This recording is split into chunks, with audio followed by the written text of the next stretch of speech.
So essentially, we were asking you guys to look at Hedera from March to record all perceptible data about its performance and then to observe its market activity in the time period from that March 2024 to 2026 and record your data in graphs and charts, which is what you did. So yeah, Hedera. And like I said, I found it interesting that um, there was some very mixed sentiment, and we saw that with the last crypto as well, which I found just pretty interesting. So why don't we get cracking with Edward if you want to share your session? All right, let's take a looky here. There are license requirements for this. Does this project operate in compliance with these? I pondered. There was no indication that they were out of compliance. Of course, they're Hedera Hashgraph, they're the best. The project at this time seems to be operating in good standing. There is an exchange element inside of this project, like fiat money can flow in and be exchanged. But I want to see, how do investors feel about this project on New Year's Eve of this year? They're optimistic, but there's some caution. Is what? What? I remember this. What caution? Why? What the hell's going on? Seems to be some instability in the financial world or the world in general. General instability causing concerns and volatility that could affect this country directly. Currency issues at this time, like a devaluation of some currencies, make it better to convert into a crypto as it becomes a safer place to be. I would imagine that would be beneficial to this project in that sense. But the feeling here was that on New Year's Eve 2024, there's not a good vibe in the world. This was my monthly. Maybe we're about here, or here, because market just really took a downturn. But everything's looking positive. Awesome. And I do want to say, just from like the analyst point, I really appreciated having those little where you did actually color in the red zones where, because sometimes, when these charts are so up and down, it's kind of hard for me to get a sense of like, no, this felt Right. like a significant drop. So that was very helpful. So thank you. Good. All right. What do you got, Derek? And then I get this like sense it's like node to hub connections, fast P2P, lightning fast transactions. So it had something to do with ETFs. So, and I know ETFs are like fresh on the market, but it made me wonder if this crypto is going to evolve and maybe take over that space.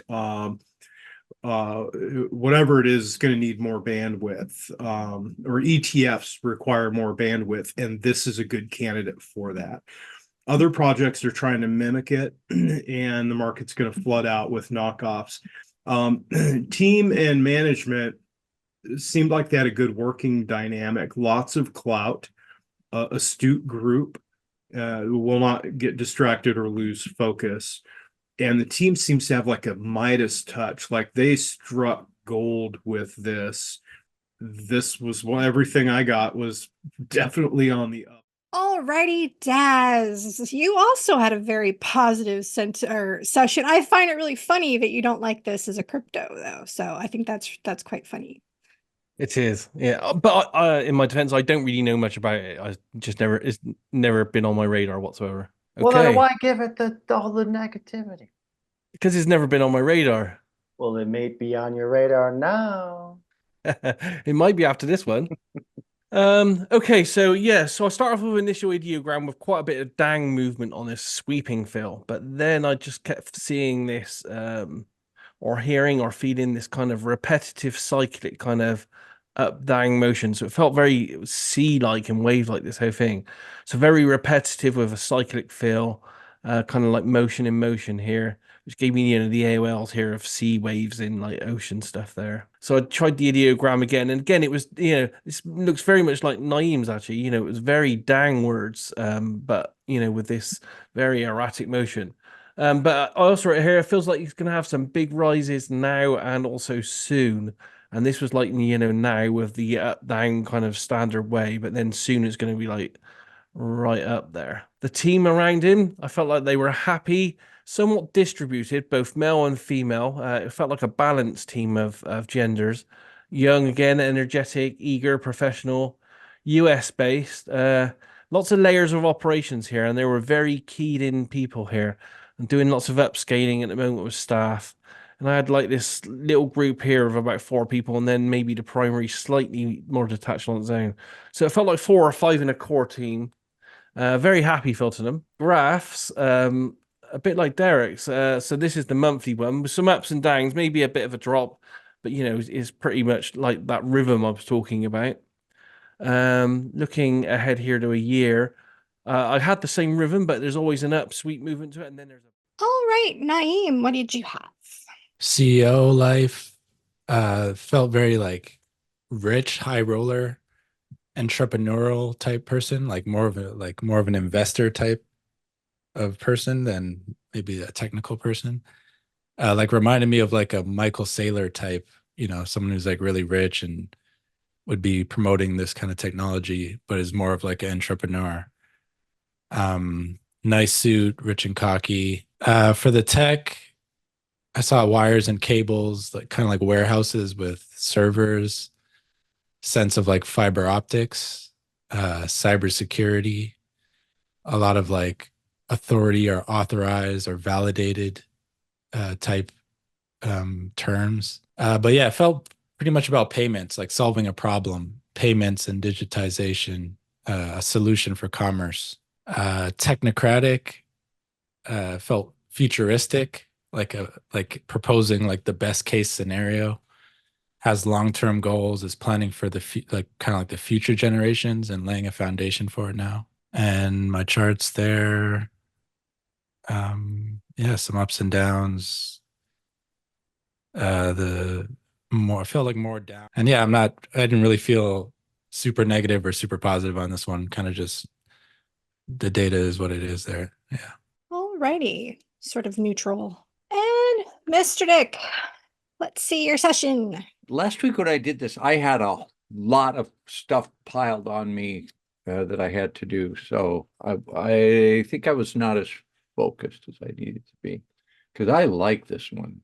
Links, blockchains, cross-platform functions, fungibility pool, connected systems, and I saw different things trying to equalize to find a common level. Two factions of the developers. There's a split. Something is voted on, equity challenge, a breach of contract, some attorneys involved. This is behind the scenes stuff. My charts were, this is going to have a big, I need to double check this, but I think I know someone that was involved in the internal workings and said there was some dissent there, which happens in any company.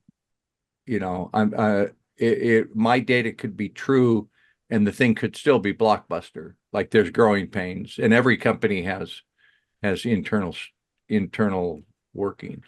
So, well, I'm a bit biased on this one because I'm a big fan of it, and so I thought the sessions were very interesting, and I'm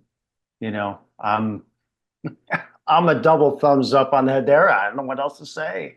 I'm very pro Hedera, so I'm very I enjoyed all the positive parts of the sessions very much.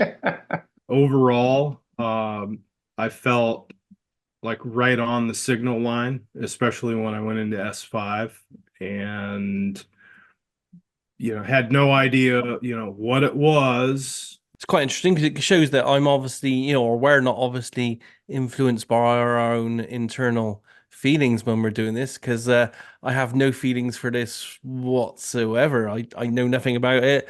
It's never been on my radar. It's still kind of not on my radar, but there again, it might be worth a gamble, I guess. What worries me only a little bit though is that I usually get the logo pretty well, and that usually gives me a spot point that to analyze the rest of my data, and I didn't get the logo whatsoever in any shape or form. So yeah, I don't know. I mean, I've looked at Hashgraph before in the past.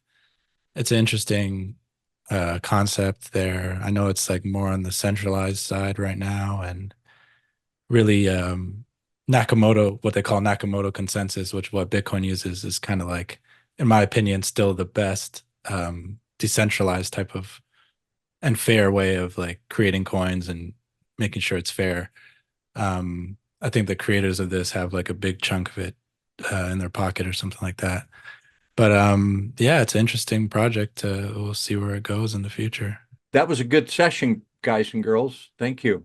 It was, yeah. I really liked going over the data. I thought the differences that you guys had, so not everybody was on, the same page with that everything, but we did have some really nice snapshots, and there was quite a lot of, very positive viewer sentiment with this one. So I do think that is worth noting. As always, we want to stress the fact that this is not financial advice. This is the viewers looking at these things and kind of giving you what they're perceiving. So as always, use your own discernment and keep your wits about you with this stuff. But this is a great sort of snapshot on what the viewers think this might be doing for the next 2 years. So I think that's really important. So thank you from everybody here at Future Forecasting Group, and we will catch you next time. Bye.